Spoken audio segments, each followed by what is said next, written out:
अस्सलाम वालेकुम रहमतुल्लाहि व बरकात। अल्लाह के नाम से शुरू जो बड़ा कृपालु और अत्यंत दयावान है। मैं हूं मोहम्मद हफीज अंसारी और आप देख रहे हैं the political. FIFA world cup 2022 the most expensive world cup in history. FIFA world cup इतिहास का सबसे महंगा वर्ल्ड कप है। साउथ अफ्रीका ने यह वर्ल्ड कप कराया था 3.6 बिलियन डॉलर में, जबकि जर्मनी ने 4.3 बिलियन डॉलर, रशिया ने 11.6 बिलियन डॉलर, ब्राजील ने 15 बिलियन डॉलर, लेकिन कतर ने 2022 में 220 बिलियन डॉलर की लागत से कतर में फीफा वर्ल्ड कप को ऑर्गेनाइज किया है। आपको पता है कि जब तक ये फीफा वर्ल्ड कप, यानी आज के डेट में फीफा वर्ल्ड कप ने 7.5 बिलियन डॉलर की अर्निंग की है, लेकिन कतर फिर भी 220 बिलियन डॉलर इन्वेस्ट करने के बाद भी कोई ज्यादा फायदे में नहीं रहेगा। लेकिन आखिर कतर ने इतना बड़ा जोखिम लिया क्यों? इसके पीछे बहुत बड़ा रीजन है। कतर ने फीफा वर्ल्ड कप करवाने के लिए अपने देश में 8 बड़े स्टेडियम का निर्माण किया। इन स्टेडियम को अगर आप ध्यान से देखोगे तो यह दुनिया की सबसे बेहतरीन स्टेडियम में से एक है। इनकी खूबसूरती का कोई मुकाबला नहीं है। इनके जैसा दुनिया में कोई तीसरा स्टेडियम मौजूद ही नहीं है। इतने पैसे इन्होंने बहाए हैं। कतर की सरकार को अच्छी तरीके से पता था कि अगर फीफा वर्ल्ड कप 2022 को वो किसी भी तरीके से कतर में ऑर्गेनाइज करवाते हैं तो दुनिया जहान से लोग कतर में फीफा वर्ल्ड कप देखने पहुंचेंगे, और जो लोग कतर में वर्ल्ड कप देखने नहीं आएंगे तो वो टेलीविजन या मोबाइल के माध्यम से जरूर इस वर्ल्ड कप को देखेंगे।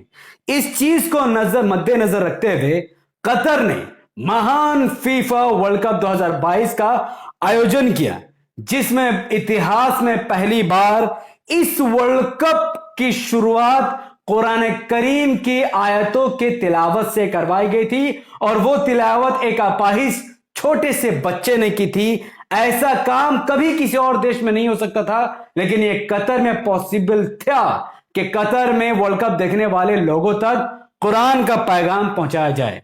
कतर में फीफा वर्ल्ड कप के ओपनिंग सेरेमनी को शानदार तरीके से लोगों को दिखाया गया। उन्होंने इस ओपनिंग सेरेमनी में अपना कल्चर लोगों को दिखाया, अपनी सवारी लोगों को दिखाई कि किस तरीके से कतर में रहने वाले मुसलमान कैसी ऊंट जैसी सवारियों को इस्तेमाल करते थे।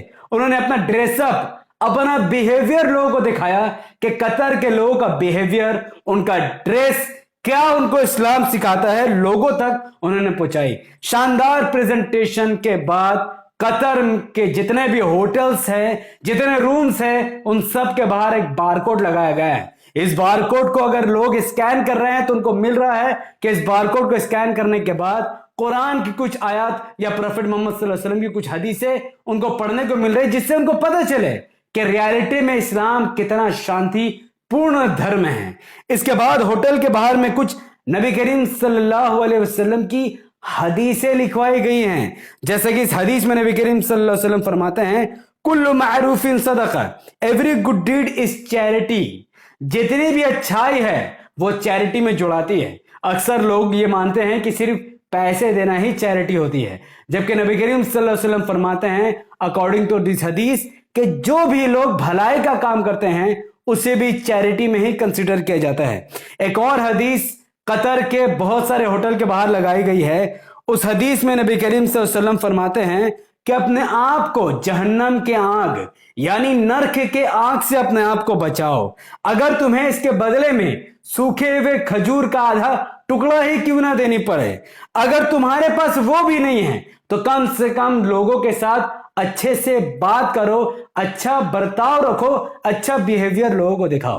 तो इतना कुछ करने के बाद, प्रॉफिट मोहम्मद सल्लल्लाहु अलैहि वसल्लम की सही हदीस दिखाने के बाद, अच्छे बिहेवियर और अखलाक और मैनर्स दिखाने के बाद, कतर में पहले ही मैच के दौरान फीफा वर्ल्ड कप 2022 कतर में 558 लोगों ने इस्लाम धर्म को अपनाया, और यह बहुत बड़ी बात है कतर के लिए, क्योंकि उन्होंने 220 बिलियन डॉलर का इन्वेस्टमेंट किया फीफा वर्ल्ड कप 2022 के लिए, और इनाम के तौर पर उन्होंने रेवेन्यू कोई बड़ा जनरेट नहीं किया, बल्कि 558 लोग जो जहन्नम के रास्ते पर थे आज वो इस्लाम कबूल करके स्वर्ग के रास्ते पर चलेंगे, क्योंकि अब वो इस हदीस को जब उन्होंने पढ़ा है, तब वो जब अपनी कंट्री पर वापस जाएंगे तो वो लोग अपनी कंट्री में भी भूखे को खाना खिलाएंगे, प्यासों को पानी पिलाएंगे और इस्लाम के इस कानून को आम करेंगे। बल ब्राजील का एक जर्नलिस्ट फीफा वर्ल्ड कप देखने कतर पहुंचता है, और ये इंसान जब कतर पहुंचता है तो मस्जिद के पास अजान सुनता है।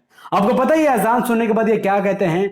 ब्राजील के जर्नलिस्ट कहते हैं कि कतर में बहुत सारी अच्छी चीजें हो सकती है, स्टेडियम अच्छा हो सकता है, फीफा वर्ल्ड कप है, लेकिन सबसे बेहतरीन चीज अगर इनको कुछ लगा तो वो अजान लगा है। तो ऐसी खूबसूरत चीजें भी कतर में लोगों को देखने को मिली है।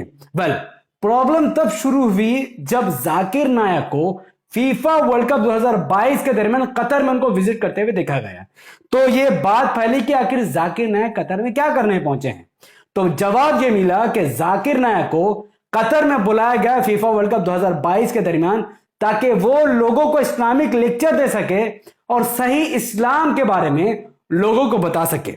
अब इस चीज को देखते हुए हमारे देश भारत की गोदी मीडिया को चर्बी चढ़ के उनके पिछवाड़े में आग लग गई। देखिए ये रिपोर्ट, इंडिया टीवी देश के सबसे बड़ी गोदी मीडिया चैनल में से एक, ये कहती है कि शराब LGBTQ पर फरमान के बाद, LGBTQ आपको पता है लेस्बियन और गे जो समुदाय के लोग होते हैं उनको कहते हैं, कि अब दिखा जहरीला और भगौड़ा जाकिर नायक। कतर में फुटबॉल वर्ल्ड कप चल रहा है या फिर इस्लामिक प्रोपेगेंडा, क्यों हो रहा है इतना हंगामा?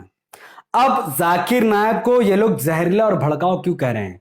इसके पीछे का रीजन है, जाकिर नायक ने, इस रिपोर्ट के अकॉर्डिंग जाकिर नायक ने इस्लाम को दूसरे धर्मों के प्रति, इस्लाम को उन्होंने सर्वश्रेष्ठ बनाने की कोशिश की, जबकि रियलिटी यह है कि इस्लाम वाकई में बाकी धर्मों से सर्वश्रेष्ठ है, क्योंकि इन्हीं अंधभक्तों के पिताजी श्री श्री रविशंकर, जो कि हिंदू धर्म को दिखाने के लिए इस्लाम धर्म के धर्मगुरु जाकिर नायक से जनवरी 2006 में डिबेट करते हैं।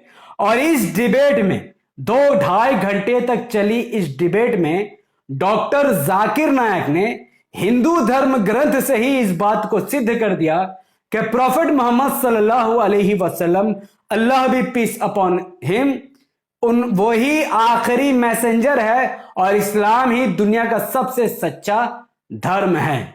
इस चीज को देखते हुए श्री श्री रविशंकर की उस डिबेट में बुरी तरीके से हार हो गई और इस्लाम का नारा बुलंद हुआ। उस डिबेट में श्री श्री रविशंकर के कई सारे फॉलोअर्स मुसलमान भी बने थे। और आज जाकिर नायक को एक बार फिर मौका मिला कि वो कतर में दुनिया भर से आए हुए लोगों को इस्लाम की दावत दे और हजारों की तादाद में कतर में लोग मुसलमान बने। वेल, इन सब के बावजूद कतर में जो पहला मैच खेला गया, उस स्टेडियम में बहुत सारे तोहफे रखे गए, बंडल्स रखे गए, जो कि आप देख सकते हैं। और उन बंडल्स को जब खोला गया तो उसमें कुछ खुशबू वाले अतर मिले, कुछ और इस्लामिक चीजें थी जो आमतौर पर मुसलमान यूज करते हैं, जिससे उनको पता चले कि हाँ, इस्लाम एक पाकीज़ा मजहब है, एक पाकीज़ा धर्म है। जिस चीज को देखते हुए हमारे देश के कुछ अंधभक्तों के पिछवाड़े में आग लग गई और ये वीडियो वाकई में उनके मन और दिमाग को जलाने वाला है। तो आप भी चाहते हैं कि अंधभक्तों के पिछवाड़ों में आग लगे, तो इस वीडियो को जितना ज्यादा हो सके लोगों तक फैलाइए। यूट्यूब का एल्गोरिथम कहता है कि जब किसी वीडियो पर लोग लाइक करते हैं, उसके लिंक को व्हाट्सएप, फेसबुक, इंस्टाग्राम जैसे सोशल मीडिया के प्लेटफॉर्म पर शेयर करते हैं, अपनी बातों को कमेंट पर रखते हैं। यूट्यूब ऐसे वीडियो को लाखों लोगों तक पहुंचा देता है। तो इस वीडियो को लाइक कीजिए, इसके लिंक को शेयर कीजिए, अपनी बातों को कमेंट पर रखिए कि कतर फीफा वर्ल्ड कप 2022 में जो जाकिर नायक साहब को कतर में बुलाया गया, इस पर आप क्या प्रतिक्रिया देना चाहते हैं, अपनी बात कमेंट पर जरूर रखिएगा। हमारे यूट्यूब चैनल द पटेल को सब्सक्राइब कीजिए, बेल आइकन को हिट कीजिए। अगर आप सब इस वीडियो को हमारे Facebook channel the political news पर देख रहे थे तो इसे लाइक और फॉलो करें, 5 बड़े ग्रुप में शेयर कीजिए, मुझे अपनी दुआ में याद रखें, धड़ाधड़ कमेंट जरूर कीजिएगा। अगर आप जाकिर नायक साहब के समर्थक है तो जरूर कमेंट कीजिएगा कि आप जाकिर नायक के बारे में क्या राय रखते हैं। बहुत बहुत शुक्रिया। अस्सलाम वालेकुम रहमतुल्लाहि व बरकात। अल्लाह के सलाम रहमत बरकात अब तमाम भाई और बहनों पर हो। मैं अल्लाह भी पीस अपॉन